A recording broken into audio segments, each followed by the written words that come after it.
ہا ہو چیخو پکار رونے کے مقابلے ہوتے ہیں باقاعدہ. جو نہیں رو رہا وہ سمجھتے ہیں اس کو تو محبت ہی نہیں تھی, لہذا جس کو محبت نہیں بھی ہونا وہ بھی دکھانے کے لیے رو رہا ہوتا ہے بہت چیخ چیخ کے. تو صبر کا حکم ہے, رونے کی اجازت ہے, وہ تو محبت کا تقاضا ہے بھائی. لیکن ایسے چیخنا, عورتوں کی آوازیں گھروں سے چیخو پکار کی باہر جانا, یہ بہت بڑا گناہ ہے. اس پہ اتنی شدید وعیدیں ہیں, یہ اسلام میں جائز نہیں ہے. تو اس کو پتا تھا میرے خاندان میں یہ رواج ہے, تو تو نے وصیت کیوں نہیں کی, ان کو روکا کیوں نہیں کہ میرے مرنے کے بعد یہ حرکتیں نہیں ہوں گی. تو ایسی صورت میں اس کو بھی عذاب ہوگا جب کوئی روئے گا, کیونکہ اس گناہ کا ذمہ دار یہ بھی ہے. ان المیت لیعذب ببکاء اہلہ, تو اس کا مطلب یہ ہے کہ جس کو پتا تھا میرے مرنے کے بعد یہ سب کچھ ہوگا لیکن پھر بھی اس نے منع نہیں کیا خاندان والوں کو, تو اس کو پھر تکلیف ہوتی ہے جتنا چیخو پکار ہوتی ہے. اس کو فرشتے مارتے ہیں, بولتے ہیں تیرا کیا کرائے, تیری تربیت ہے. لیکن اگر وہ وصیت کر چکا تھا اور ان کو سمجھا کے جا چکا تھا تو پھر قرآن میں صاف پتہ چلتا ہے لا تزر وازرۃ وزر اخری, کوئی دوسرے کے گناہوں کا بوجھ نہیں اٹھائے گا. پھر ان کے رونے چیخنے سے اس کو کوئی گناہ نہیں ملتا. حدیث میں آتا ہے ایک صحابی کا انتقال ہوا تو دوسرے نے بہت تعریف, مرنے کے بعد ہم تعریفوں کے پول باندھ دیتے ہیں نا, روایت میں ہے یہ جو میں آگے پیش کر رہا ہوں آپ کے سامنے, بہت تعریفیں. تو نبی نے فرمایا قبر میں اس کو فرشتے مارتے تھے اور پوچھتے تھے کہ بتا کیا تو واقعی میں ایسا تھا, یعنی یقیناً تو ایسا نہیں تھا, تو کیوں جھوٹی تعریفیں کروا کے گیا لوگوں سے اپنی. بعض لوگوں کی عادت ہوتی ہے نا کہ وہ اپنی جھوٹی تعریفیں کروا کے اپنے غلط امیج دنیا کے سامنے, جو اچھا امیج ہوتا ہے لیکن وہ جھوٹا ہوتا ہے, تو امیج ایسا بنا کے, یہ لفظ امیج نہیں ہے, مجھے کسی نے بتایا امیج ہے نا, تو میں جو انگلش میں غلطی کیا کروں مجھے بتا دیا کرو میرے بھائی, میں کوئی انگریز امریکہ میں تھوڑی پیدا ہوا ہوں. تو ایسا اس کا امیج بنایا ہوا تھا کہ یعنی جو بعض لوگ ایسا اپنا تصور لوگوں کے دماغوں میں بنا کے جاتے ہیں جیسے بہت نیک, تو ایسے میں اگر مرنے کے بعد آپ کی جھوٹی تعریفیں ہو رہی ہیں نا تو اس پہ بھی چترول لگتے ہیں کہ لوگ کہہ رہے ہیں یوں تھا تو تھا گیا تو ایسا ہے, پٹاخ ایک لگے گا بتا تو ایسا تھا. تو اس لیے جیسے ہو ویسے ہی نظر آؤ, اپنے بارے میں زیادہ نہیں تعریفیں کروایا کرو لوگوں سے. ہاں جو نعمتیں اللہ نے دی ہیں اس کا اظہار کرنے میں کوئی حرج نہیں ہے.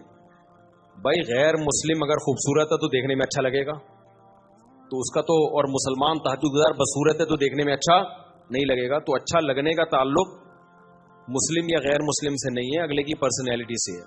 ہاں اعمال کے لحاظ سے اگر اچھا لگ رہا ہے پھر غلط ہے, اعمال کے لحاظ سے کافر اچھا نہیں ہو سکتا. تبھی ہم کہتے ہیں کافر کی خوبیوں کو بیان کیا کرو کہ بھئی ان لوگوں میں یہ خوبی, لیکن یہ کہنا کہ وہ مسلمانوں سے اچھے ہیں یہ زیادتی ہے بھائی. مسلمانوں سے اچھے کیسے ہو گئے؟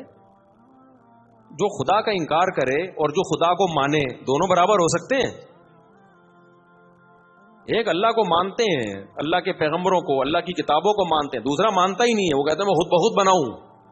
تو اپنے خدا کا انکار کر دیا اللہ کا, تو مسلمان سے اچھا. اگر وہ اچھے ہوتے تو اللہ مسلمانوں کو جہنم میں بھیجتا, پھر ان کو جنت میں بھیجتا. ہاں یہ کہنا درست ہے کہ ان چیزوں میں وہ مسلمانوں سے اچھے ہیں, اور سب مسلمانوں سے بھی نہیں, خاص جیسے پاکستانی مسلمانوں سے امریکی مسلمان کرپٹ نہ ہونے میں اچھے ہیں, جاپانی مسلمان پاکستانی مسلمانوں سے ڈسپلن میں اچھے ہیں, ڈسپلن ان کا بہت اچھا ہے, صفائی ستھرائی میں وہ پاکستانی مسلمانوں سے اچھے ہیں. تو پاکستانی کس چیز میں اچھے ہیں وہ سوچ رہا ہوں, ابھی کوئی دماغ میں آئے گا تو بتاؤں گا. تو بیوی سے وفا کرنے میں پاکستانی مسلمان جاپانیوں سے اچھے نہیں, بہت اچھے ہیں, سمجھتے ہو. اور ایک اور چیز رہ گئی, بچے پیدا کرنے میں بھی بہت اچھے. تو چند چیزوں میں تو ہو سکتا ہے, یہ تو کافروں میں بھی تھا نا.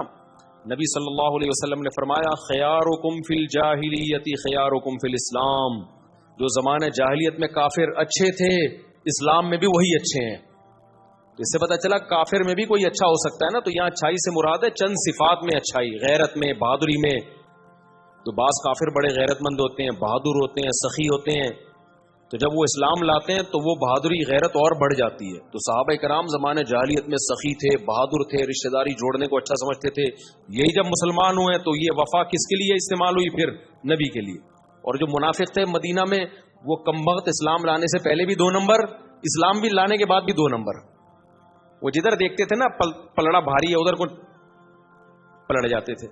تو نبی کے جو رشتہ دار تھے قریشی ہاشمی، حضرت ابو طالب کو دیکھو، اگرچہ کفر میں موت ہوئی ہے لیکن رشتہ داری آخری دن تک نبھائی ہے نبی کے ساتھ کہ میرا بھتیجا ہے، میں اس پہ کسی کو انگلی اٹھانے نہیں دوں گا.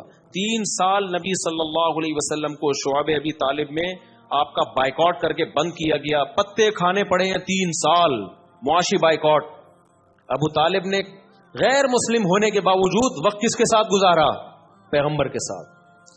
کیوں؟ مشکل میں اپنی قوم کو نہیں چھوڑنا. ٹھیک ہے نظریے کا اختلاف ہے لیکن قوم کی بیس پہ ساتھ دے رہے ہیں. تو کسی بھی بیس پہ جب کوئی ساتھ دیتا ہے تو اس کے لیے غیرت کا ہونا ضروری. بے غیرت کیا کرتا ہے؟ جہاں کوئی مصیبت آئی ایک دم. ہمارے ایک دوست تھے، ان کہتے ہیں میرا ایک بڑا جگری دوست تھا نا، ہر وقت ساتھ. کہنے ایک دن 2-3 لڑکوں نے مجھے گھیر لیا پیٹنے کے لیے نا، کوئی پھڈا تھا.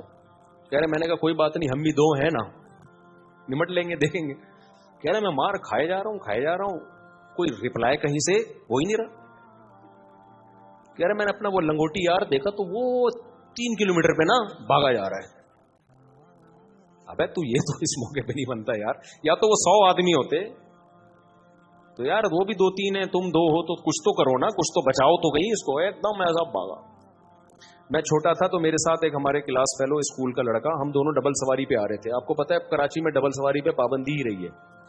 اب ہم تو محلے پڑوس میں ہی نکلے، کہیں آگے ٹریفک پولیس والا نا، ہم چھوٹے بچے تھے اس وقت، ایک تو عمر بھی پوری نہیں تھی، وہ بھی انلیگل کام. تو ہم تو ایسے ہی نکلے، گلی محلے میں لوگ نکل جاتے ہیں، غلط ہے نہیں کرنا چاہیے. پولیس والا اب جیسے ہی ٹریفک پولیس والا نا میرے جو پیچھے بیٹھا ہوا تھا وہ چلتی بائک سے اتر کے بھاگ گیا. مجھے آج تک وہ بھاگ گئے، اتنی اسپیڈ سے بھاگا ہے میں اکیلا. تو وہ ٹریفک پولیس والے نے اس کو دیکھ کے اس کو اتنی ہنسی آئی ہے کہ یار یہ کتنا ڈر گیا، بھاگا جا رہا ہے. تو مجھے بھی